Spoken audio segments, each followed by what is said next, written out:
Connaught circus के बाग में जहां नई दिल्ली की सभी सड़कें मिलती हैं, जहां शाम को रसिक और दोपहर को बेरोजगार आ बैठते हैं, तीन आदमी खड़ी धूप से बचने के लिए छाह में बैठे बीड़ियां सुलगाए बातें कर रहे हैं।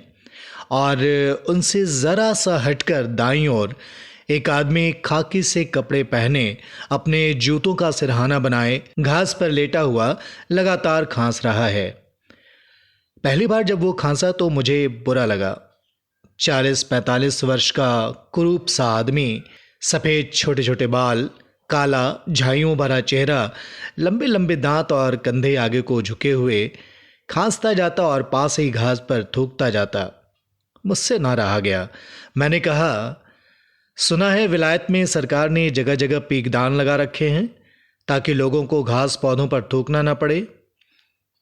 उसने मेरी ओर निगाह उठाई, पल भर के लिए घुरा, फिर बोला, तो साहब वहां लोगों को ऐसे खांसी भी ना आती होगी।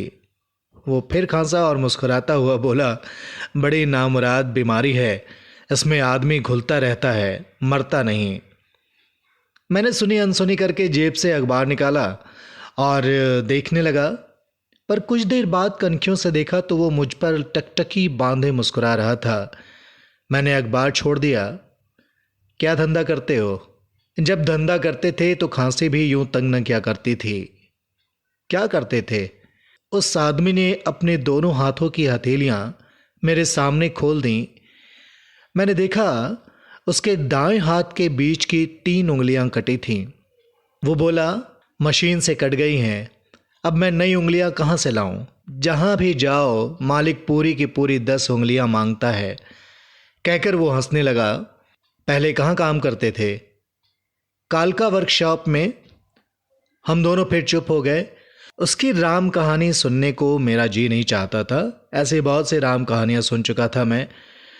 थोड़ी देर तक वो मेरी तरफ देखता रहा, फिर छाती पर हाथ रखे लेट गया। मैं भी लेटकर अखबार देखने लगा, मगर थका हुआ था और इसीलिए मैं जल्दी ही सो गया। जब मेरी नींद टूटी तो मेरे नज़दीक धीमा धीमा वार्तालाप चल रहा था। यहाँ पर भी तिकोन बनती है जहाँ आयु की रेखा और दिल की रेखा मिलती है। देखा, तुम्हें कहीं से धन मिलने वाला है। मैंने आंखें खोली। वही दमे का रोगी घास पर बैठा, उंगलियां कटे हाथ की हथेली एक ज्योतिषी के सामने फैलाए अपनी किस्मत पूछ रहा था। लाग लपेट वाली बात नहीं करो, जो हाथ में लिखा है उसी को पढ़ो।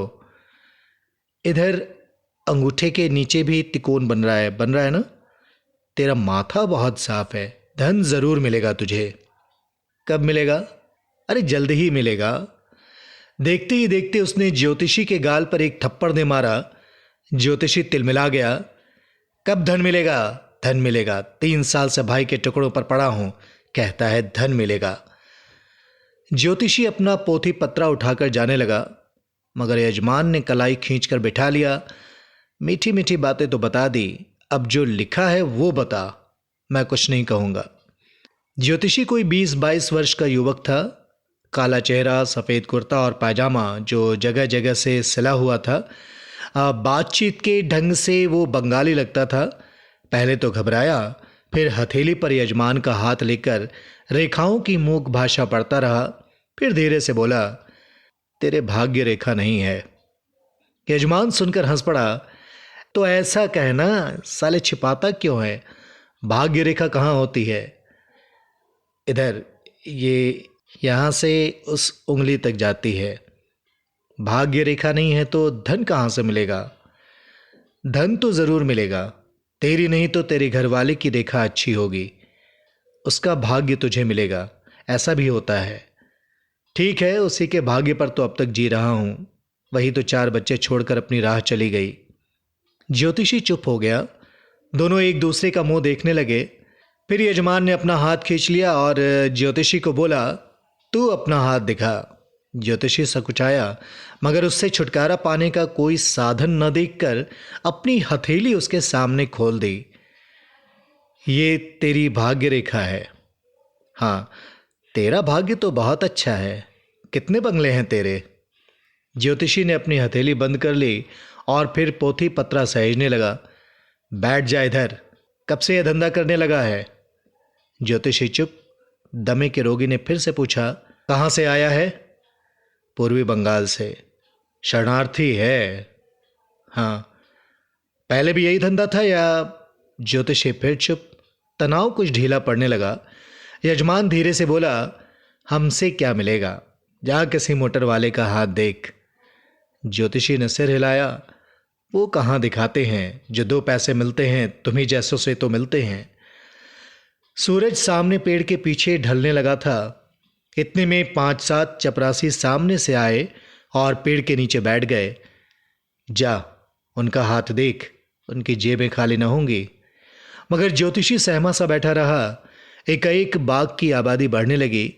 नीले कुर्ते पैजामे पहने लोगों की कई टोलियां एक एक करके आईं और पास के फुटपाथ पर बैठने लगीं। फिर एक नीली सी लॉरी झपटती हुई आई और बाग के ऐन सामने रुक गई। उसमें से 15-20 लठधारी पुलिस वाले उतरे और सड़क के पार एक कतार में खड़े हो गए। बाग की हवा में तनाव आने लगा। राहगीर पुलिस को देखकर रुकने लगे। पेड़ों के तले भी कुछ मजदूर आ जुटे। ये लोग यहाँ किस लिए जमा हो रहे हैं? ज्योतिषी ने यजमान से पूछा। तुम जानते नहीं, आज मई दिवस है, मजदूरों का दिन है। फिर यजमान गंभीर हो गया। आज के दिन मजदूरों पर गोली चली थी। मजदूरों की तादाद बढ़ती ही गई और मजदूरों के साथ खोमचे वाले, मलाई, बर्फ, मूंगफली, चाट चबेने वाले भी आ पहुंचे और घूम घूम कर सौदा बेचने लगे। इतने में शहर की ओर से शोर सुनाई दिया। बाग के लोग दौड़ दौड़ कर फुटपाथ पर जा खड़े हुए। सड़क के पार सिपाही लाठियां संभाले तन कर खड़े हो गए। जुलूस आ रहा था, नारे गूंज रहे थे, हवा में तनाव बढ़ रहा था। फुटपाथ पर खड़े लोग भी नारे लगाने लगे। पुलिस की एक और लारी आ लगी और लठधारी सिपाही कूद कूद कर उतरे। आज लाठी चलेगी, यजमान ने कहा, पर किसी ने उत्तर नहीं दिया। सड़क के दोनों ओर भीड़ जम गई। सवारियों का आना जाना भी रुक गया। शहर वाली सड़क पर से एक जुलूस बाग की ओर बढ़ता हुआ नजर आया। फुटपाथ वाले भी उसमें जा जाकर मिलने लगे।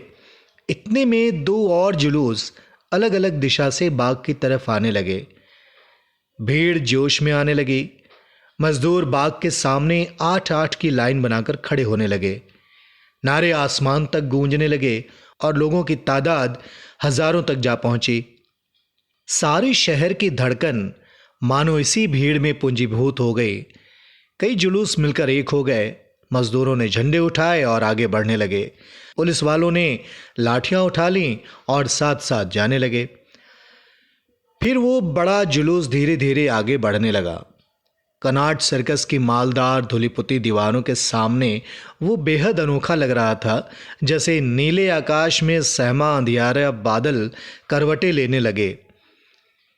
धीरे धीरे चलता हुआ जुलूस उस तरफ घूम गया जिस तरफ से पुलिस की लारियां आई थी। ज्योतिषी अपनी उत्सुकता में बेंच के ऊपर आ खड़ा हुआ था। दमे का रोगी अब भी अपनी जगह पर बैठा एकटक जुलूस को देख रहा था। दूर होकर नारों की आवाज धीरे धीरे कम पड़ने लगी। दर्शकों की भीड़ बिखर गई। जो लोग जुलूस के संग नहीं गए वो अपने घरों की ओर रवाना हो गए। बाग पर धीरे धीरे दोपहर जैसी ही सन्नाटे की स्थिति आने लगी। इतने में एक आदमी जो बाग के आर पार तेजी से भागता हुआ जुलूस की ओर आ रहा था, सामने से गुजरा। दुबला सा आदमी, मैली गंजी और जांघिया पहने हुए। यजमान ने उसे रोक लिया। क्यों दोस्त, जरा इधर तो आओ। क्या है? ये जुलूस कहाँ जाएगा? पता नहीं, सुनते हैं अजमेरी गेट दिल्ली दरवाज़ा होता हुआ लाल किले जाएगा। सुना है वहाँ जलसा होगा। वहाँ तक पहुँचेगा भी? ये लठधारी जो साथ जा रहे हैं, जो रास्ते में गड़बड़ हो गई तो? अरे गड़बड़ तो होती ही रहती है, तो जुलूस रुकेगा थोड़ी ही, कहता हुआ वो आगे बढ़ गया। दमे का रोगी जुलूस के ओझल हो जाने तक टकटकी बांधे उसे देखता रहा। फिर ज्योतिषी के कंधे को थपथपाता हुआ उसकी आंखों में आंखें डालकर मुस्कुराने लगा। ज्योतिषी फिर कुछ सकुचाया, घबराया। यजमान बोला, देखा साले? हाँ देखा है। अब भी यजमान की आंखें जुलूस की दिशा में अटकी हुई थीं। फिर मुस्कुराते हुए अपनी उंगलियां कटी हथेली ज्योतिषी के सामने खोल दी। फिर देख हथेली, साले तू कैसे कहता है कि भाग्य रेखा कमजोर है? और फिर बाएं हाथ से छाती को थामे जोर जोर से खांसने लगा। दोस्तों, उम्मीद है कि आज की कहानी आपको जरूर पसंद आई होगी। हम आपको बताना चाहेंगे कि इस चैनल के माध्यम से हम अपने नन्हे दोस्तों के लिए भी कहानियां लेकर आ रहे हैं। आपके बहुमूल्य विचारों का हमें इंतजार रहेगा। आपसे विनम्र अनुरोध है कि आप हमारे वीडियो को लाइक शेयर ज़रूर करें और हाँ, इस चैनल को सब्सक्राइब करना मत भूलिएगा।